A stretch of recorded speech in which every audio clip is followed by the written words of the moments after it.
Here we go. Okay? There they go. And you might say, well, how did this come to pass? Where did that come from? What was going on? Because if you think of the Middle East now, and it's not where you're not saying, hey, these are folks naming stars. You go back 1,000 years, Islam, 800 to 1100.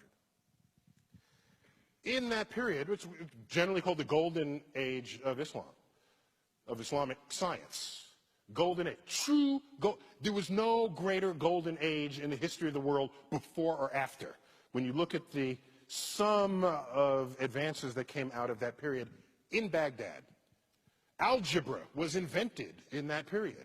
Algebra is itself an Arabic word. Algorithm is an Arabic word. Our numerals are Arabic numerals. You ever wonder why?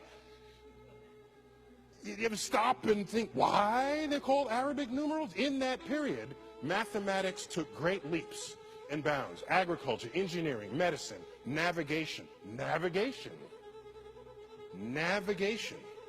Star maps were made to assist navigation. Astrolabes were crafted. Then it all stopped. It ended. If you're a historian, typically you focus on history as marked by changes of kings and leaders and wars. That's the lens through which many historians look at the past. And so if you ask people, they'll say, oh, the Mongols sacked Baghdad, and so that's why it all ended. If that were the only force operating, then later, when the Islamic culture rose, you would still see this tradition of scientific innovation. But it has not recovered. It has not come back at all compared to what was going on in that 300 years. And what you do is you read the writings of Al-Ghazali, who is a Muslim cleric, and he was to Islam what St. Augustine was to Christianity. What he did was he taught you how to be a good Muslim. He taught you how to read the Quran and how to obey the commands. Because back then, people were just interpreting it for themselves. He came along, he was an academic scholar. He interpreted the Quran. He said, this is how you must do it. First had social influence, and then political and cultural influence. And basically, his interpretation took over. And in that interpretation, it included the perspective that the manipulation of numbers is the work of the devil. This cuts the kneecaps out of any mathematical advances that would unfold. Math is the language of the universe. If you take that out of your personal equation, you no longer contribute to the advance of human understanding of that universe. And that absence of Muslim presence in the frontier of science persists to this day. Take a look at the Nobel Prize from 1900 to 2010. I can do this for the Jews, for example.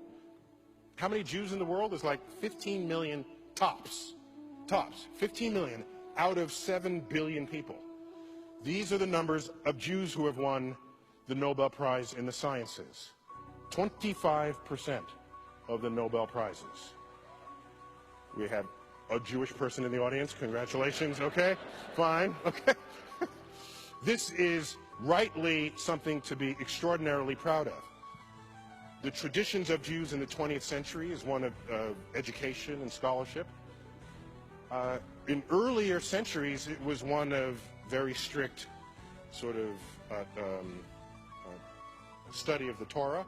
Did not involve the natural world. This was a later emergence of the Jewish culture to exhibit this. Let's look at the numbers for Islam. So these are Jews. There are 15 million Jews, 25% of the Nobel Prizes.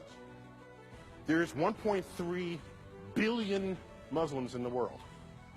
These are the numbers. 2.5.